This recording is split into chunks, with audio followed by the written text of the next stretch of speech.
Well, I can only imagine how tough it is to maintain integrity and good character in the high power corporate world.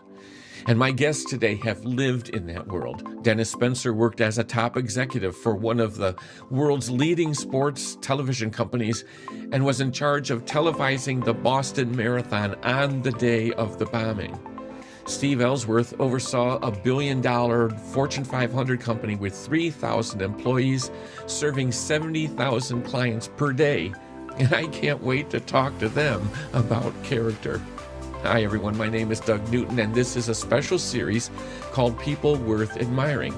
Now, my regular weekly podcast, At the Intersection, is all about showing you how to develop your character to engage our culture with grace and fresh impact in your corner of the world. And I know no greater way to develop character than the power of admiration. But who should you admire? See, that's the question. And in this special series, I present you with some great options. People whose stories and comments will inspire you and shape your character because they are people worth admiring.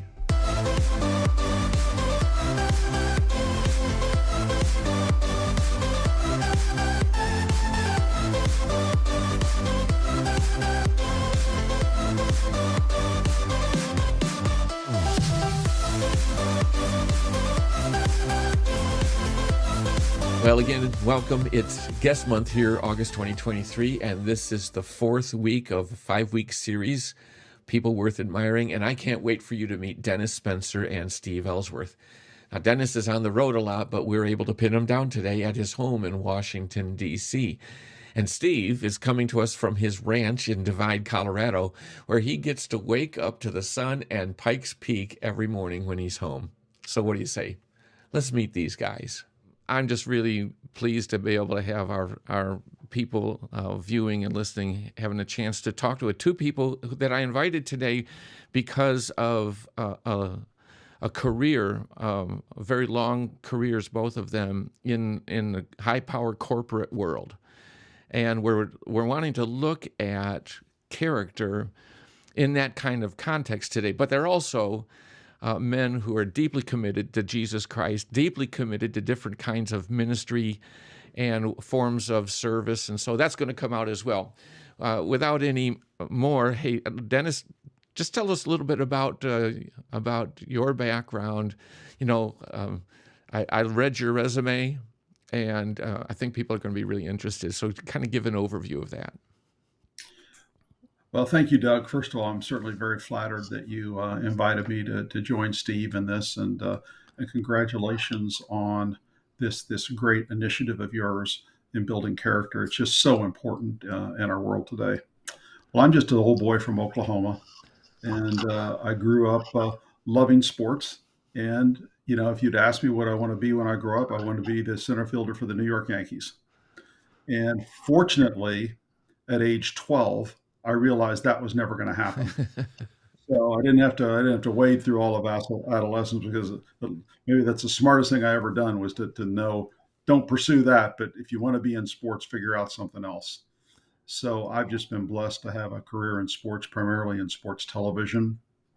As I move toward retirement at the end of the year, I'm the executive vice president at Sport 5, which is one of the major sports marketing, media, and athlete representation companies in the world, based in Hamburg, Germany. We have about 1,500 employees, and we're active across all kinds of various things related to sports. My specialty is television and media, so I'm in charge of all the company's media efforts in North and South America. And you know, it's been a lot of fun, and for somebody who always loved sports, it's been fantastic. Well, you know, one of the things I'm going to say in just a minute about who you are and what I really admire about you has to do with humility. You know, you're not quick to drop names. I want you to drop some names here. I'm asking you to just to let the people know some of the athletes that you've worked with and maybe some of the major events that you've been directly involved with producing and so forth. Well, you know, in my business, I represent television properties like many people represent, like other people represent athletes. And I've been fortunate enough to be involved with some high profile companies that have had great athletes as part of them, from Michael Jordan, Kobe Bryant, Phil Mickelson, Andre Agassi, and on and on. We've had, right now I think we have about 100 clients under contract that our team works with. Specifically, I focus on the television properties. So my clients have included the U.S. Open Tennis Championships, CONCACAF, which is the governing body for soccer in in Mm-hmm. this hemisphere, the United States Soccer Federation, the Tour de France, the NBA, the Final Four. Done a lot and done a lot in soccer. I was fortunate enough to be the promoter of the first soccer game in the new Yankee Stadium, which was Chelsea versus Paris Saint Germain, and then we just came off the Champions Soccer Tour this year, which had Real Madrid and Barcelona, Juventus, AC Milan, and some other teams. And then last year we did. I was able to executive produce Bayern Munich versus Manchester City at Lambeau Field, which I think was the first big soccer game they'd had at Lambeau Field. Hmm. And kind of the my I guess labor of love, although I hardly put it labor, is my client, the Boston Athletic Association and the Boston Marathon, Hmm. uh, And which is you were involved in Mark Wahlberg's movie uh, about the bombing and so forth. Is that right? yeah, one thing that's one of my kids kind of pointed out to me about a month or so ago was if you look at kind of the two tragic terrorist events in the United States, I've kind of had a brush with both of them. Hmm. 9/11, I was handling the international media rights for the U.S. Open Tennis Championships, and I had scheduled a staff meeting for that Monday morning uh, of the attack on the World Trade Center for our office in Midtown Manhattan. But on Sunday morning, I could see that everybody was just so tired, including myself. I said, "Let's just all go home Hmm. and we'll just convene. We'll just have a conference call on Tuesday." So, fortunately, all of my team was able to be out of New York when it happened on the Monday, and I ended Hmm. up, I think, our Japanese broadcast crew of about 30, 40 people ended up being stuck there for about 2 or 3 weeks. So, and then Hmm. at Boston, of course, as you mentioned, the bombing was certainly a horrific event. And out of that, I was able to, through my client, the Boston Athletic Association, work with Mark Warburg and Peter Berg to put together the movie that's called Patriots Day, Hmm.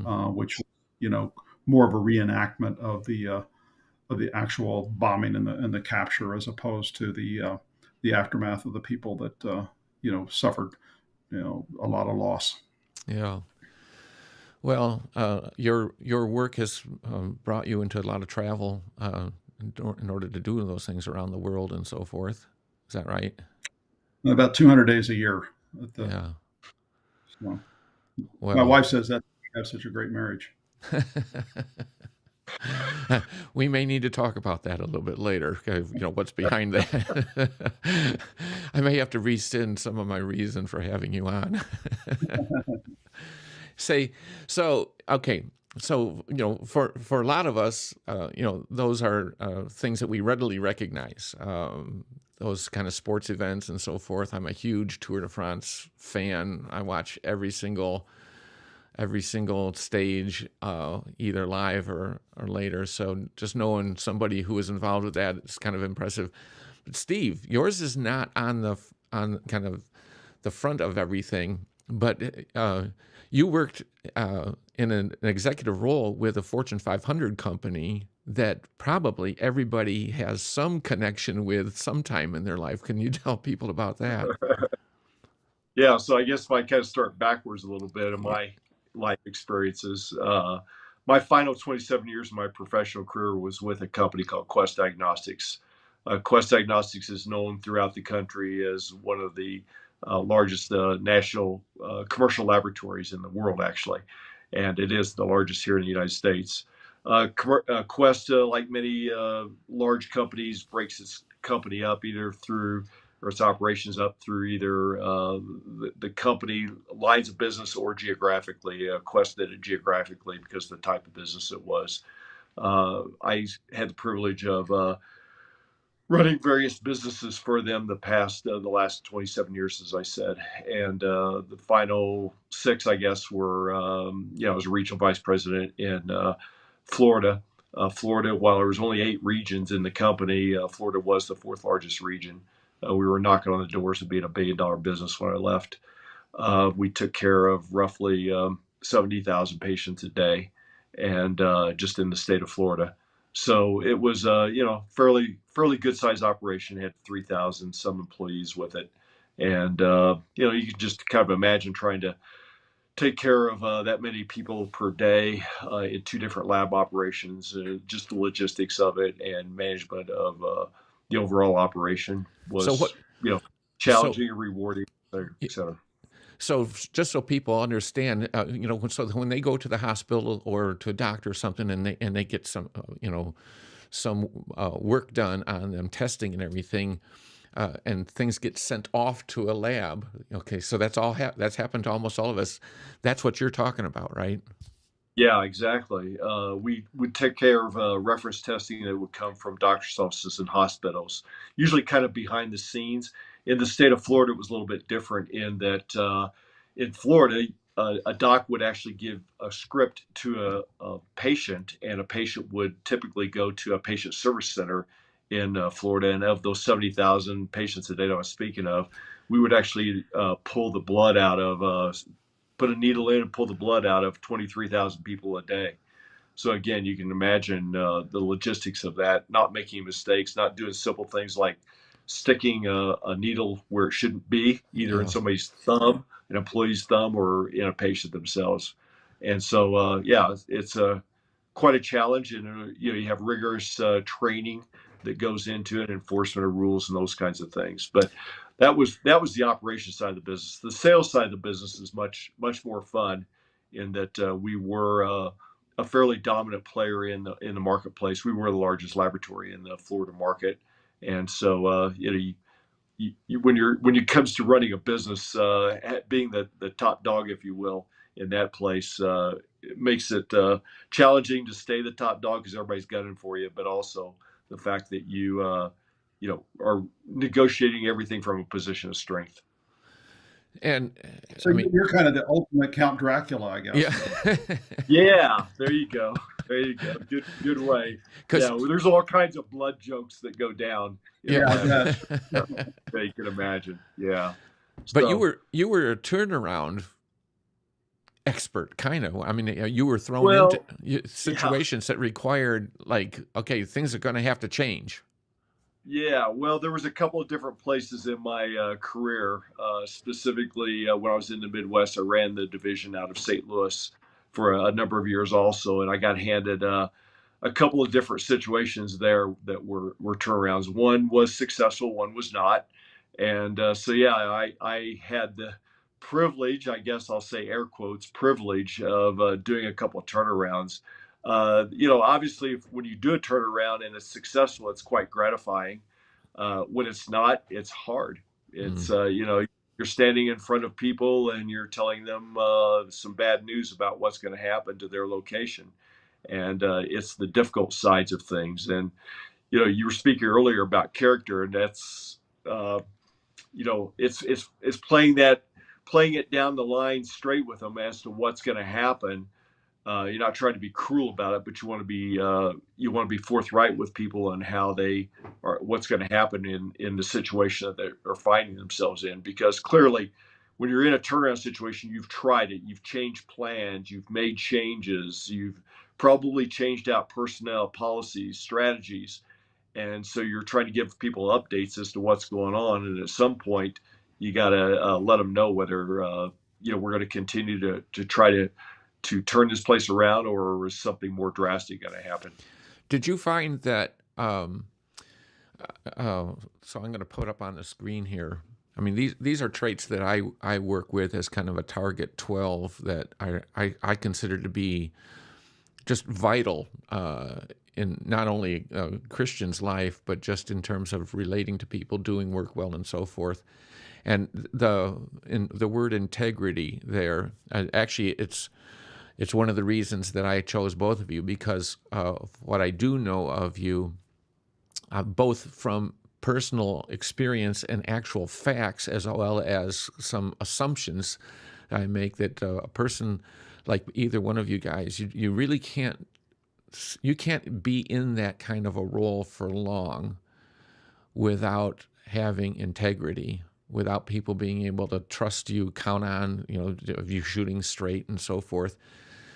So Steve and Dennis both, that's one of the reasons that I admire you. It's one of the reasons why I wanted to interview you here today. So tell me just a little bit about how integrity reveals itself in that. Like, so for example, you're gonna have to give people some bad news. I think both of you Yeah. probably have been in that position. What's So integrity I, look like? yeah, I would say integrity is the bedrock of all the various values that you've put up there. I think integrity in your life, no matter what walk you're in, whether you're in your professional life or in your personal life. I mean, let's face it, as a parent of children, if you don't have integrity when you're trying to parent children, they see through it very quickly. And it's the same thing in a management role. Integrity is critical key. You can't say one thing and do another. You have to walk the talk, and it's critical that a person have integrity. Again, if you don't, people will very quickly figure out that you're not what you say or represent that you are, and they will very quickly turn away from you and not believe in you as a leader. So I Yeah. think it's critical to have integrity. And I think kind of, I don't know, Steve, if you'd agree, but kind of paired along with that, and I agree with everything you just said. And for both of us in the big companies we've been in, to me, that needs to be kind of coupled with the secret sauce of humility Mm-hmm. and a humbleness, because you've got to be sure not only do your people, kind of respect your integrity, but that you deal with them with a humbleness and a kind of an empathetic way that they can really relate to. And in our businesses, where it's full of quadruple type A personalities and gigantic egos and dog eat dog. To me, the effective way is to marry has been to marry kind of a humbleness, which is super counterintuitive, with with integrity to get the not only to get the best results for the company, but also to for personal satisfaction. So what does humility look like? And give me an actual, can be hypothetical, but give me an Sure, actual sure. situation where humility, how it looks. Well, it's, you build it over time with your team, and it's a couple things. It's one, at least for in our business, being willing to do or having done everything you ask them to do. Hmm. There's a humbleness, there's an in the trenches mentality to me that comes with that, and it's second, just being relatable to all the people in the organization. You find so often that people that are lower in the organization just get run over by the executives, and the executive that's able to build that layer of staff member up, whether it be as simple as, can I get you a cup of coffee? Can I buy you a cup of coffee? How's your how's your kid doing? Those kinds of things coupled with integrity, I think, are what really make effective leaders. How do you remember, talking about people's, how's your kid and everything? Did you use any techniques so that you wouldn't forget, so that you would? I mean, obviously you pay attention to what people are saying, and that helps. But you've got so many things going on in your mind all the time in the kind of high power roles that you guys had. How do you even relate to people in that kind of a personal way? I write, Well, a lot of people I'll write it give down. you. You right? Yeah, I'll give you one, just a Yeah. basic thing. And I would travel to various locations, and it would just be the simple thing of you meet somebody in the hallway, the parking lot, whatever it is. greet the security guy at the door. You Mm. greet everybody. You look them in the eye. Good morning, good afternoon. How you doing? Just something to acknowledge that their presence, that they're not just somebody you're walking by, and that you're the big guy, and you're not going to have to do any sort of acknowledgement of them, even as a human being. But if I could go back just a little Yeah, bit, Doug, go for it. Yeah. also, um, what you were talking about earlier about being the humble humility. Yeah, I agree with everything Dennis says, by the way. But I think of it in the terms of uh, servant leadership.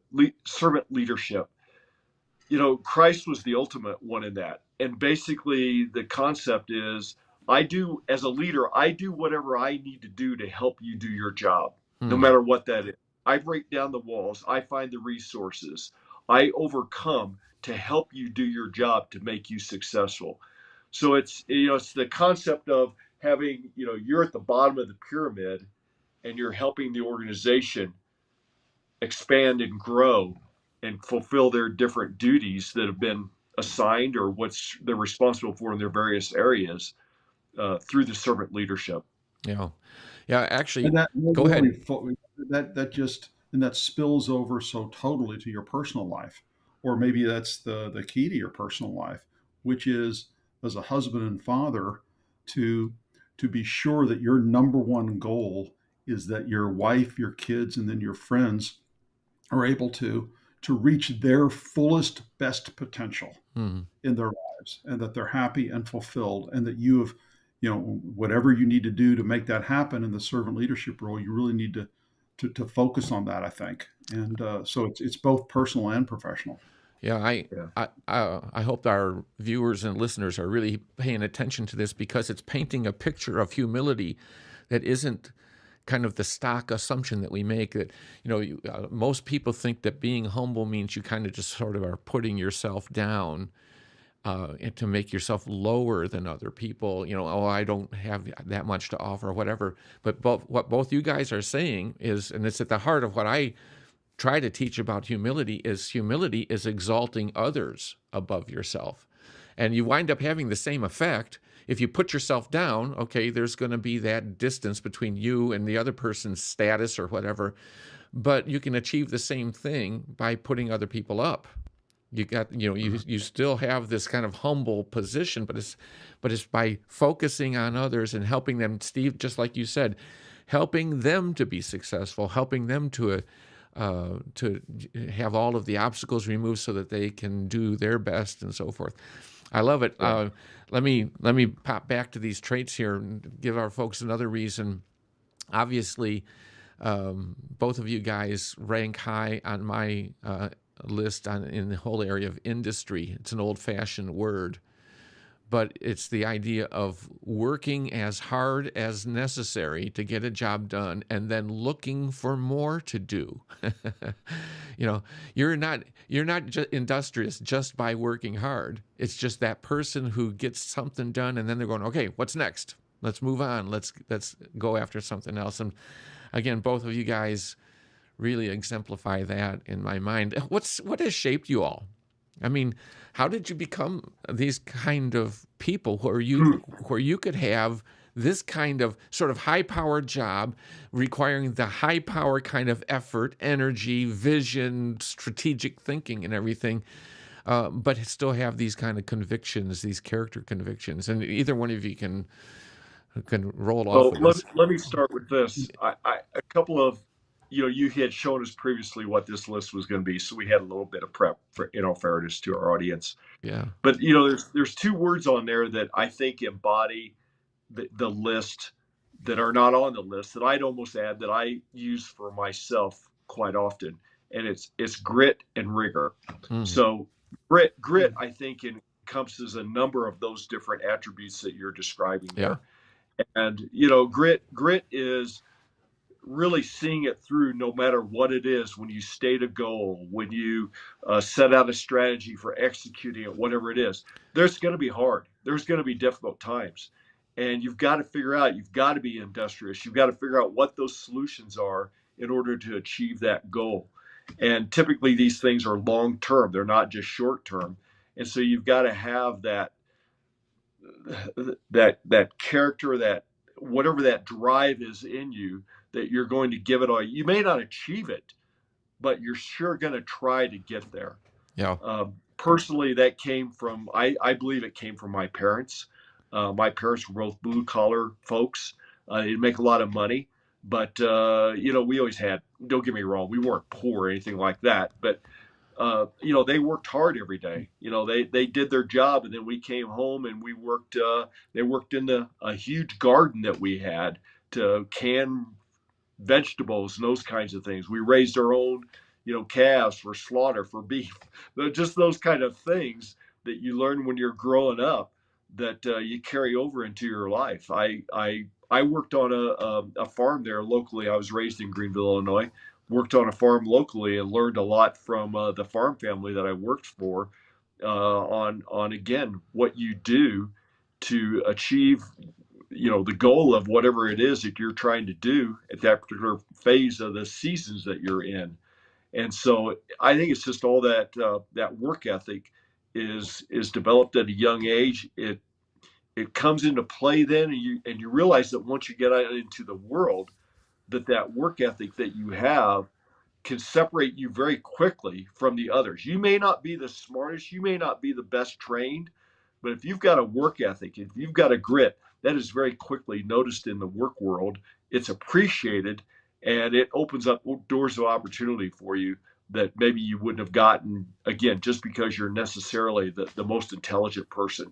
You can have all the brains, but if you don't have the common sense and the work ethic to put it all to use, to bring it all together, then you're not going to be as successful as you can. Yeah, I'm going to come back around to that in a minute because I got a question that's, I think, an important question. But Dennis, what about you? What the big influences on your life in terms of things that you value right now in your character and so forth? Well, very similar to Steve in the industriousness. That was just instilled in me at a young age by my parents. And I remember when I was leaving home for my first job after college, leaving the Midwest and going out to Los Angeles, my dad said, I want to give you one piece of advice. Never leave the office before your boss. Which was great advice, which labored on me a little bit since my boss never left the office before like 10 o'clock at night. Yeah. In my first job. So I was a lot of times just sitting around there. But and then as Steve said, part of industriousness, is there are a lot of smart people in his business and in my business, and sometimes the only way to keep up is just to be industrious, to have that grit and rigor and stick to itiveness, and put in the effort to really kind of outwork the competition in a smart way, I think is so important. Okay, so that both of you lead to this question. So, a lot of young people did not have parents like you. They didn't have models when they were growing up of people. They didn't have voices speaking into their lives saying, the kind of things that your parents did.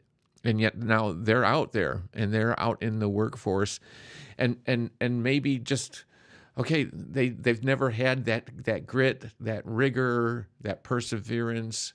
It hasn't been an attribute of theirs, and they're hearing you and they're going, yeah, if I want to get ahead, if I want to get some things accomplished, I'm going to have to really get tougher or whatever.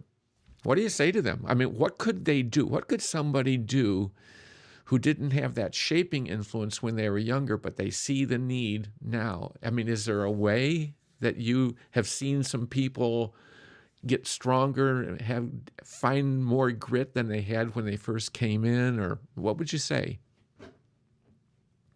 Well, I think the way I would go about maybe instructing somebody, in today's world, the availability, just like these talks that we're doing right now, or TED Talks, or whatever it might be, you can find that inspiration. You can find that person you want to model yourself after. I guess that would be the one thing I would say that I did early on in my career. I may not always liked my bosses or even respected some of them, to be honest with you, but I always learned something from it. It could be what not to do as much as what to do in a given situation. And so I would just encourage them that to look around at folks that are, they could be colleagues of theirs, but more than likely it's going to be somebody who's a bit older than them, and pick up the different attributes and model yourself after what you see is what it is that you think are an element of what's driving their success. Yeah.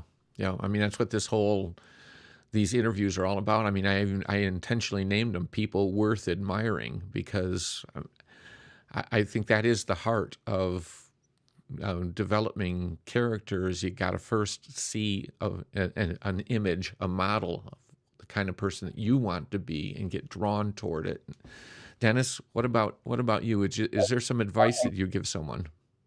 Well, I think, and it also goes the other way. It's kind of top down. So I know that Steve has mentored a lot of people along the way. I've tried to do that too, but it's definitely a challenge for kids today to get, as they enter the workplace. I joke with a lot of people when I used to be doing interviews that I'm probably not smart enough to get my job now. So there's a, there's a, big challenges, but again, it's, you don't have to hit the home run right at first. Get a single, find somebody you admire, get close to them, go the extra mile in your first job. Do that extra bit of work, and that will, to a large extent, carry you in good stead. I mean, I always tell our interns, volunteer across other areas of the company, and do more. I used to, and I don't know if this is probably not help, but it shows where my mindset was back when I was doing more interviews many years ago. If a student, if a prospective employee, young kid, would in the first interview ask how much vacation time they got, that was almost an automatic disqualifier for me. Not because it's not important, but because that was that showed the mindset that particular person wanted a job, not a career. And I was looking for people that wanted a career. Yeah, you reminded me of a story I'll share real quick along Sure. that same line. So I'm running a region. I'm whatever managing director. I was the guy, right, running the business, and I'm getting ready to interview somebody, and I would purposely have them left in the lobby, right, and I would walk from my office and go get them. I didn't send my assistant after them or anybody else. I purposely wanted to do this because there were tests right at the very beginning. When I walked into the lobby and would look them in the eye and say, "Hello, I'm Steve Ellsworth," and I'm walking toward them with my hand extended, did they stay seated or did they immediately stand, shake my hand, look in the eye? You're looking for little tests like that. Then I'm a fairly fast walker, and I know I am, but it's also a test. We're going to walk back to my office. And are you lagging way behind me? Or are you keeping pace with me right up front? And I know it may sound a little silly, but if you didn't pass those two tests right off the bat, you're going to have a hard time getting through the rest of the interview with me. You're starting below grade, if you will. So it's just little things like that may seem like they're not a big deal, but employers are looking for those kinds of things. Those are just little tests. But Doug, I would say, both Steve and I and you are very involved at Greenville University. And one of the things that the university has taken a turn on is doubling down really on experiential learning, and those kinds of, and so we're trying to speak into those kids through the instruction they get, not only in the classroom, but instruction they get on their internships in the field and the experience they get in the field, because that's where you learn it. So, for young kids that come to me, I'd say volunteer, get an internship. If you can afford not to get paid, don't get paid. Makes you a little hungrier. But do everything that you can do to immerse yourself in the field in which you're passionate about. Yeah, one of the things that I've got two more things that I want to drop in here, and then we'll try to draw it down to a close. one about Dennis and one about Steve. And I mentioned to our viewers the last 3 that we've done. At some point I'm probably going to be interviewing people that I don't know that well. But the reason why I'm working with people that I know well is because that's what you do, is you look for people you admire and you just pay attention to them. And so, yeah, I know you guys well enough to have seen some ways in which you operate. So Dennis, I spoke at a family camp a year or more ago. And at that family camp was a young girl who was very interested in television and kind of getting into the production end of things. And I told her, I said, I know somebody that's kind of in that world. And I sent you an email and told you about her. And folks, Dennis is a busy, busy man. But he treated that as a young girl just coming out of college, and he really went after helping by trying to get her in touch with the right people.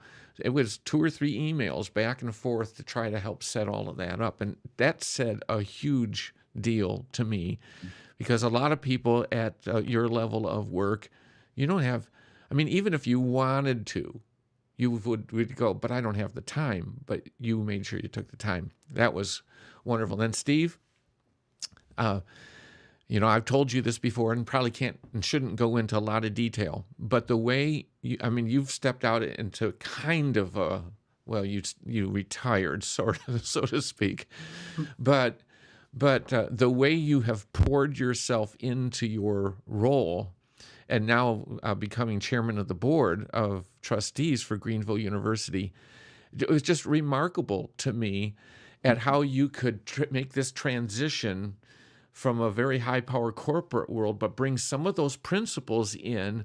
And in the middle of it, you would even be saying things like, now I'm learning to relate in a new way. This is, I'm bringing these kind of principles in here, but I'm learning, I'm growing and everything. And I just thought, you don't see a lot of type A alpha dog kind of people that are even caring about where do I need to shift. So here's the question. I want to draw it down to a close. Both of you, I know, Dennis, you are retiring soon.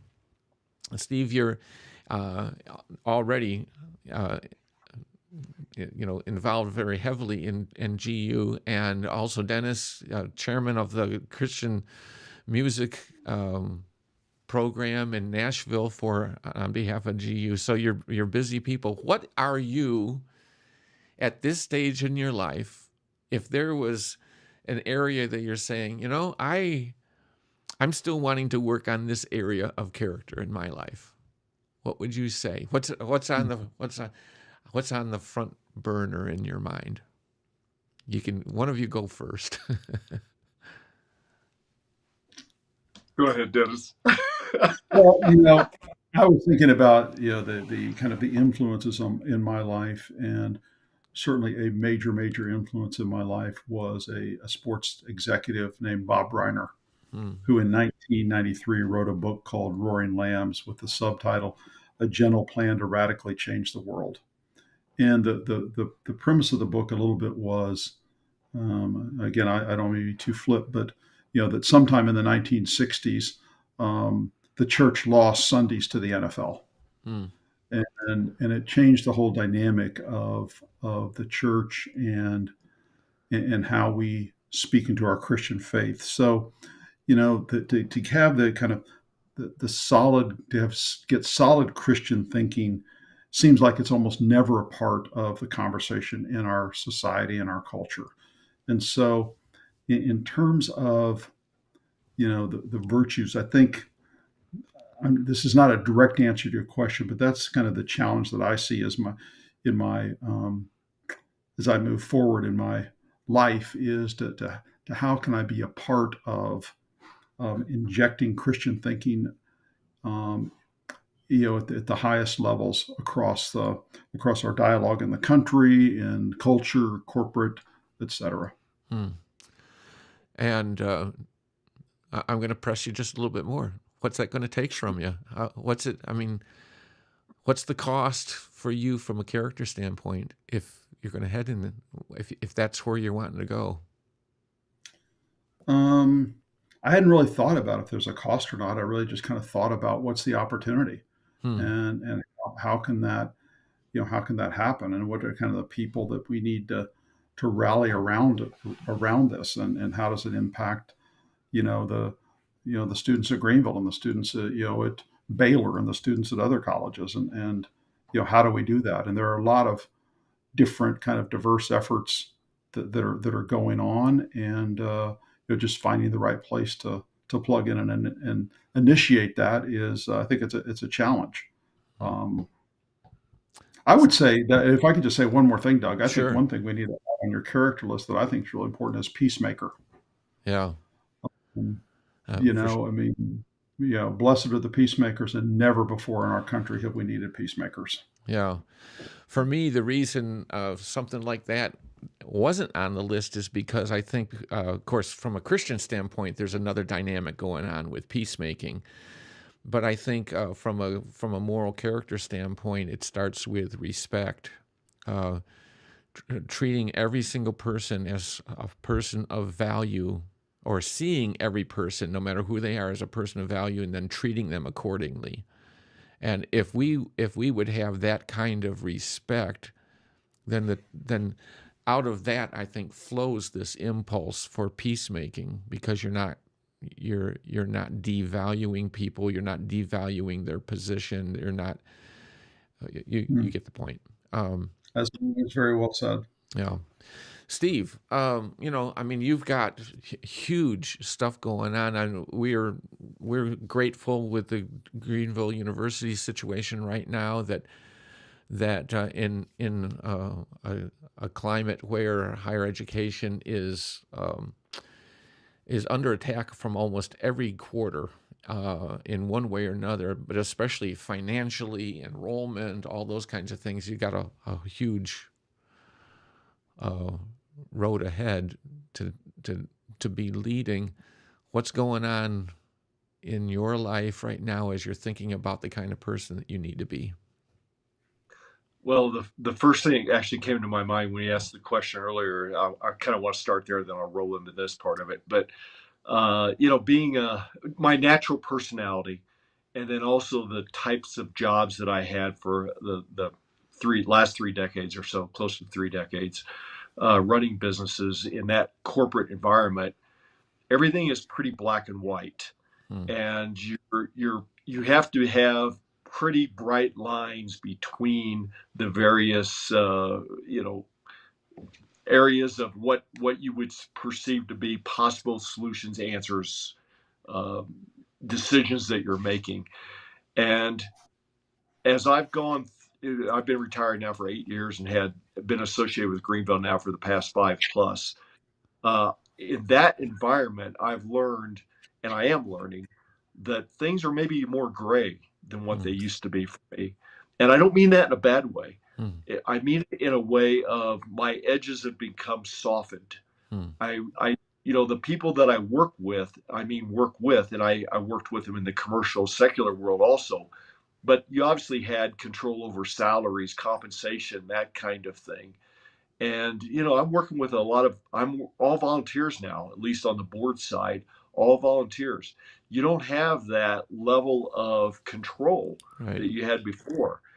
And so I'm learning from that perspective of how to work with volunteer workforces, if you will, management groups, all highly intelligent, all have their own viewpoints of things. And how do you mold this together so that we can all go down the same path, trying to achieve, obviously, the mission of the school? So I would say that's a learning for me personally that I'm really trying to focus on, in not being quite so autocratic Hmm. in how I manage, etc. Hmm. So that's one thing I would say. The other part of my personal life, at this phase of my life, we're privileged to have 7 grandchildren, Hmm. and I just feel Jane and I both feel such a burden and privilege in what we can do to speak into their lives and be intentional in setting um, the rules of their lives, setting the type of example that we want them to see and that they would want to emulate one day, and hopefully creating memories that they would say, I remember my grandfather, my grandmother doing such and such and such and such, and carrying that forward in their lives. Hmm. That's excellent. One of the things that I try to get across to people who are wanting to work on their character is to try to imagine their own funeral and what they would like to have said at that funeral, and to let them know that there's a sense in which you are writing your own eulogy right now, because you're leaving the impression in people's lives that are going to give them the words that they're going to wind up saying about who you were. So, yeah, we're all granddads here on the screen here today, and we all resonate with that. Hey, just before we sign off, was there, I kind of prepped you a little bit with the kind of stuff that we were going to talk about. Anything that we didn't get to that you thought, oh, I want to make sure that I give a shout out to somebody in my life who's made a difference, or an idea that you want to get across? I'll just give you a chance for some closing comments. Well, I'll say the shout out I would give is my spouse, my best friend, Jane. She's just a great example of what a person should want to be. She's one of the nicest people you'll ever meet, but she's also rock solid in her faith and how she lives her life. And I huge part of the credit that I would give my success in my professional life and also personal life would be just having her there with me, kind of whenever I start to maybe vary and teeter a little bit off the road or off that line. She's very quickly there to to push me back where I should be. So that's what I would say. Yep. Dennis? Well, I would second that for Steve's wife Jane, and add for my wife Jana. If you had asked me name the person you admire the most, it would be her. Mm-hmm. In every way, and in some ways, she and Jane, the attributes that Steve mentioned, are Jana as well, and just so blessed to have her as my best friend and and soulmate throughout this journey. And as both Steve's traveled a lot, I traveled a lot, and just to have that kind of rock solid relationship is really the most wonderful thing in my life. Yeah. It's good to hear. Not surprising. Good to hear. I hope our viewers and listeners really take that to heart. There is something about God blessing us with people in our lives that they're our heroes. They're the ones that we look up to. And when it happens to be, and I think by God's design, it can be your own spouse, that just is the best thing. So thank you guys so much. I want to just pray a quick prayer of blessing over you. Father, thank you for this time.